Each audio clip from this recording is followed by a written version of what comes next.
Vamos a pasar a hablar de Uruguay, Mm, porque, bueno, el gran vencedor de esta doble fecha, sin lugar a dudas, Así ¿no? Es decir, es, así es. eh, ¿qué cambio ha pegado el equipo? Insisto, desde aquí, cuando digamos todo eso, al menos desde mi posición, no son palos a Tavares, pero estamos hablando de lo evidente. Es decir, el equipo ha cambiado, ha reaccionado. A veces, lo hemos comentado muchas veces, a veces hay que abrir las ventanas, que entre aire nuevo, incluso alguna cara nueva, y eso se ha visto en Sí. Uruguay, ¿no? Es decir, Escoba barre nueva. Escoba nueva barre bien, ¿no? Es lo que Sí, se dice, ¿no? Ujú, Siempre barre bien. sí. exacto. A ver, yo fui muy crítico por las formas en las que fue cesado Tavares en su momento. Yo estaba convencido que Uruguay tenía plantel, incluso con el maestro Tavares, para revertir la situación, porque el fixture invitaba a soñar, porque venía un Paraguay que estaba muy diezmado, porque venía una Venezuela que estaba virtualmente eliminada, y que estos 6 puntos, si bien no eran garantizados, eran obtenibles. Pero la historia para Uruguay viene ahora, ¿no? Es decir, ahora va a jugar con la presión en el estadio de enfrentar un equipo que es un rival directo y luego con la presión de salir a Chile. Todavía no sabemos en qué escenario, si clasificado, si por ir por el cuarto puesto, si Chile va a estar aspirando o no. Nadie puede demostrar qué hubiese pasado con Tavares. Eso está clarísimo y hay que analizar lo que hay. Lo que hay es un notorio cambio de actitud, un notorio cambio de humor del equipo, porque los que se equivocaban antes ahora no se equivocan y porque algo que estaba costando, que era mandar la pelota adentro, de alguna forma se ha ido enderezando. El partido de hoy también queda sentenciado o condicionado con el gol prematuro, un golazo de Bentancur. Y después, bueno, ahí sí hay que darle mérito a Alonso, ¿no? Pelistri termina siendo una de las figuras de la cancha cuando lo que dijimos, solo en el radar de Alonso estaba Facundo Pelistri, porque nadie se acordaba de la existencia de Pelistri. Que no juega Él en apuesta, Vitoria. él apuesta a él, lo reserva, lo conforma, lo pone de titular frente a Paraguay y hoy le vuelve a dar la posibilidad de jugar. Armó un jugadón tremendo para el gol de Arrascaeta en el 2-0. Lo habilitó a Suárez, lo habilitó a Cavani, es decir, se incorporó rápidamente al trabajo de la selección y esto es mérito exclusivo de Diego Alonso. Una propuesta distinta desde lo táctico porque sin Vecino hoy tiene que colocar a De Rascaeta y eso ya cambia sobre todo el rol de Valverde. Valverde tuvo que repartirse la mitad de la cancha con Bentancur, jugaron un 50-50 y realmente jugaron a un nivel espectacular los dos, porque hoy hicieron un gran partido. Ahí comenzó a consolidarse la gran diferencia de Uruguay frente a Venezuela y además Uruguay leyó muy bien las debilidades del rival, ¿no? El flanco izquierdo de la defensa de Venezuela realmente fue muy flojo y por ahí fue donde Uruguay lo lastimó. En el primer tiempo fue una aplanadora Uruguay. En el segundo tiempo yo creo que el error de José María Jiménez condiciona también el partido, porque el ingreso de Joseph Martínez le dio otra presencia a Venezuela, Soteldo se soltó, Venezuela creyó que podía lastimar un poquito a Uruguay, y ahí llegó el peor momento, digamos, de Uruguay en el partido, hubo algunas variantes, sacó, a mí me llamó la atención que sacara al mismo tiempo tanto a Bentancur como a Valverde, lo puso a Rambarri como eje de la mitad de la cancha y lo tuvo que bajar a Georgian de Arrascaeta y armó una línea de 5. Me parece que la apuesta ahí fue minimizar un poco la presencia en el área de Venezuela, que era bastante frecuente en ese momento del partido, y lanzar algún contragolpe. Ya sobre el final Uruguay pudo sacar un poquito más de diferencia, dejó pasar, y me pongo muy pretencioso, dejó pasar la oportunidad de sacar una diferencia más contundente todavía, que le hubiera venido muy bien. No, pero no es pretencioso, es que si lo hemos hablado incluso durante el partido, es que hay un momento que parecía que Uruguay podía meter hoy 8 Claro. tranquilamente. Sí, sí, pero digo sobre todo para observar la diferencia en la tabla en el Claro. tema de saldo de Que ahora es goles, ¿no? -3, ¿no? Exacto. Pudo ser un poquito más favorable ese resultado. Pero sí, viento a favor, pero los pies en la tierra, ¿no? Lo que viene ahora va a ser mucho más difícil de lo que vivimos en esta doble jornada. Y repito la reflexión del principio, porque a veces el hincha es muy injusto. Los que hoy se burlan de Tavares se burlaban de Alonso cuando no podía ganar con el Inter Miami en la MLS. O sea que en ese sentido también hay que pararse un poquito y entender que en el fútbol todo es muy cambiante, ¿no? Todo es muy cambiante. Y hay algo que está claro. Alonso me parece que se metió en la cabeza y el corazón de los veteranos rapidito. Eso es muy valioso porque Godín creció, porque Suárez reapareció, porque Cavani está enchufado. Es decir, ahí hay una llegada con el mensaje muy, muy contundente.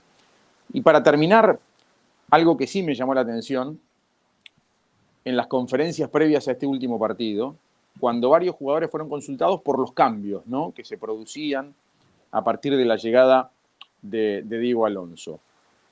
Nadie de los consultados mencionó a Oscar Washington Tabárez. Me llamó poderosamente la atención, porque más allá de que es verdad que todos los jugadores, o la gran mayoría, no puedo decir todos porque no los sigo a todos, a través de sus redes sociales fueron muy generosos conceptualmente con Tabárez cuando se terminó la era del maestro. En este momento, si preguntan por cambios, bueno, me parece que merecía de alguna manera una valoración y no apareció. ¿Qué leo yo con esto? Que efectivamente había como una suerte de fractura, no digo división, pero sí fractura en el convencimiento que de la mano de Tabárez se pudiera revertir la situación. Es una lectura que hago, no tengo pruebas, pero tampoco dudas, como se dice habitualmente. Yo quiero aportar algo de Venezuela, y es que ni Venezuela era tan buena como la vimos el viernes. Han jugado los mismos. Ni es tan mala como jugó hoy. Digo, a ver, yo creo que la derrota le viene bien a Venezuela. Sí, la gente dirá, bueno, ¿de qué sirve? Sí, le sirve para sacar lecciones. Está claro que Venezuela está pensando en un nuevo ciclo y en el Mundial del 2026, tocar tierra y entender las diferencias, ¿no? Hoy, como bien dice Ale, se vio superado. Por ejemplo, el caso perfecto es Oscar González.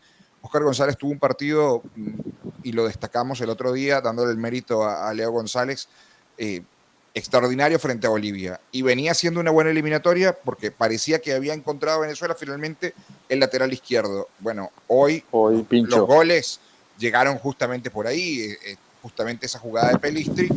Ni hablar el error de Chancellor, que despeja el centro para que llegue el primero de Betancourt. Los errores defensivos de Venezuela nos hicieron hoy recordar a todo lo que hemos vivido antes, y está bueno que pase, porque el cuerpo técnico de Venezuela el nuevo cuerpo técnico de Venezuela tiene que entender que lo del viernes es una gran victoria, sirvió para levantar el ánimo, sobre todo decíamos, y lo comentaba Daniel, poner el orden. Pero bueno, no es solo con orden que se va a poder ir y talento a una Copa del Mundo, sino con trabajo. Y hay que trabajar mucho en defensa. Se vio muy superado, como ustedes lo dicen. Pudo ser una goleada de escándalo mayor. Creo que la principal la principal enseñanza de este partido es esa. Ni éramos tan buenos como fuimos el viernes cuando le ganamos a Bolivia, ni somos tan malos como para perder por una goleada de escándalo hoy frente a Uruguay, a la que se le ha competido porque en los últimos 10 partidos solamente pudo haber de eliminatoria, solamente Uruguay pudo haber ganado 2 en el último tiempo. Siempre se notó cómodo Venezuela jugando en Montevideo y frente a este rival. Hoy sacó la casta, pero no solamente sacó la casta, hoy con buen fútbol Uruguay terminó pasándole por encima a Venezuela, demostrando su categoría, la categoría de sus futbolistas y el trabajo de su técnico. Creo que la victoria no tiene ningún tipo de atenuantes.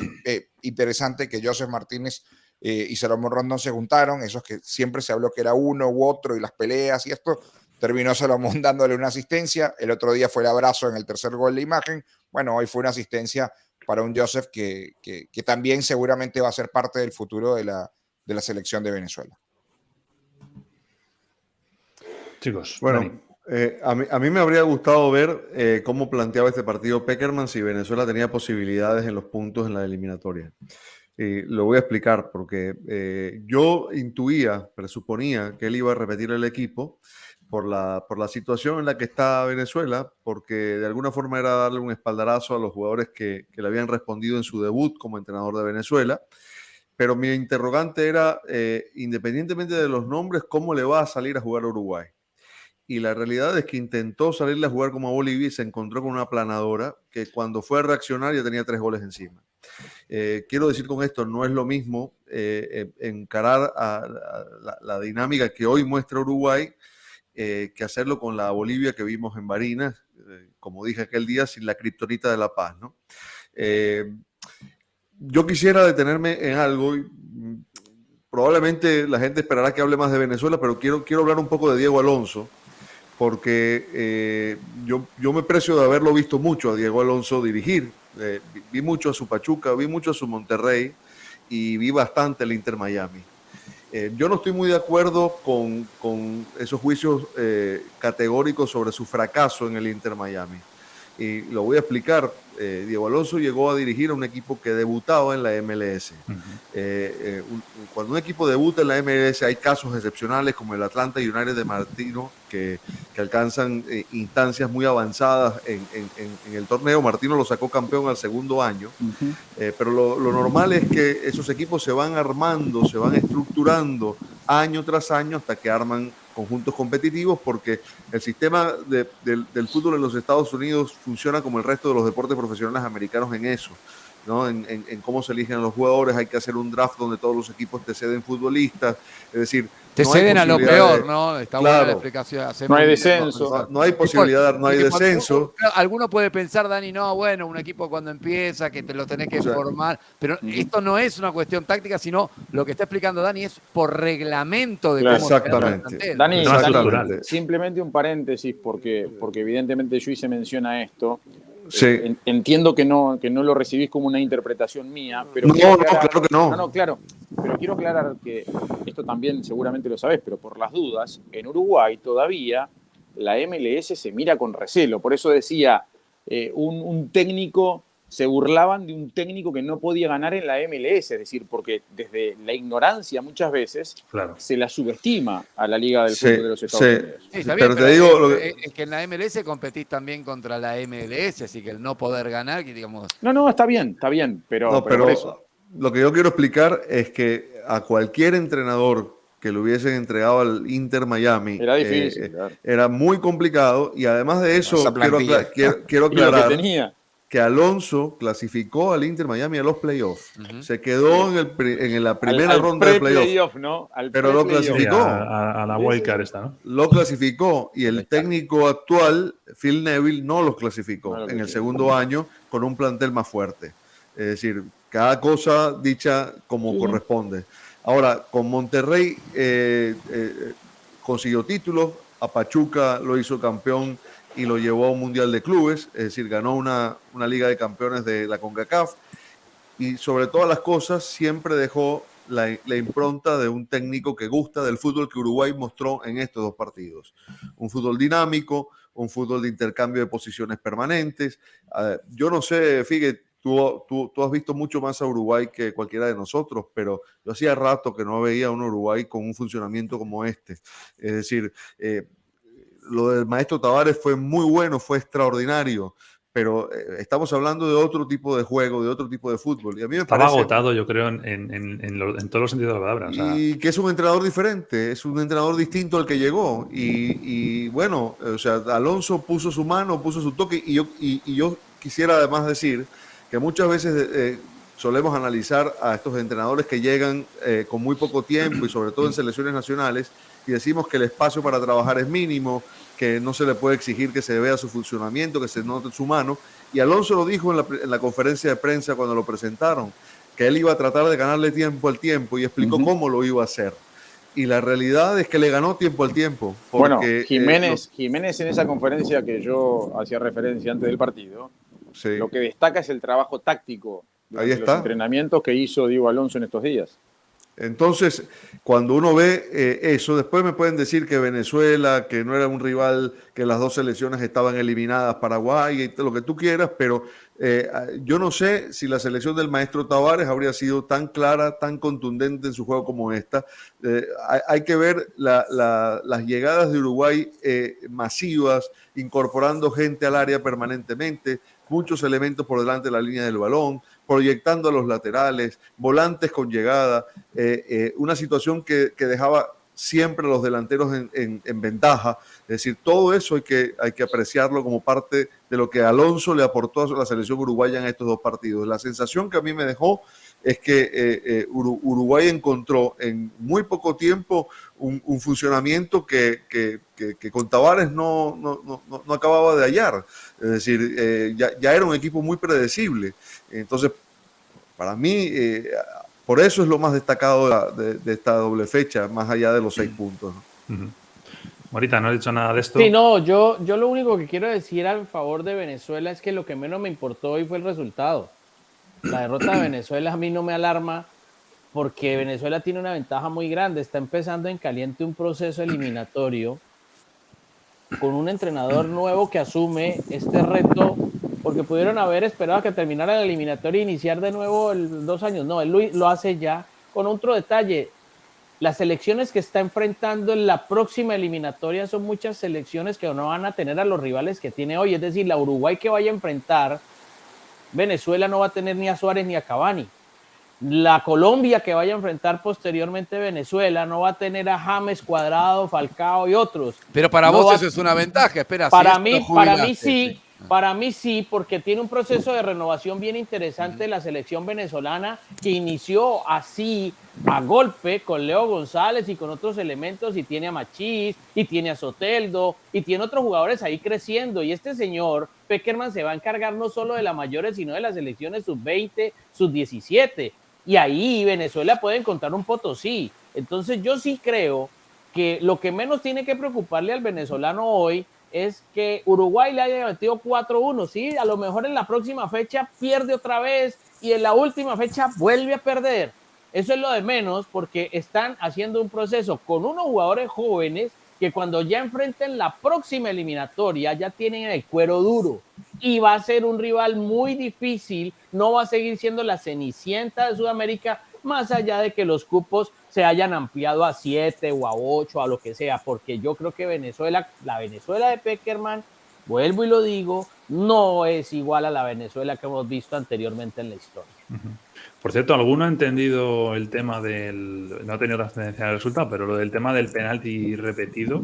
Porque Sí, en la repetición invasión. veo... Hubo invasión, Nacho. invasión. Justo lo discutíamos porque Pero pensábamos yo que era veo que el por pie, creo que es el derecho, está pisando. No, de Fariña, no, pero invasión de 2 jugadores, de dos jugadores venezolanos, vale, entre ellos vale. Ferraresi. Sí, perdona, Yo te lo he oído, puse en pero Twitter. no te No, escucho, sí. pero ¿sabes qué pasa? Que en la transmisión, la primera repetición que muestran no es la que muestran a los futbolistas invadiendo, sino que en la se nota que en el camión de la transmisión Wilker que está piensan en Wilker, Claro. se enfocan en Wilker, y luego en ese cambio de señas está claro que la repetición nos muestra a los futbolistas venezolanos, 2 jugadores de Venezuela. ingresando, entre ellos Nahuel Ferraresi, que es el mismo que comete el penal, que es penal, y que lo rechaza, ¿no?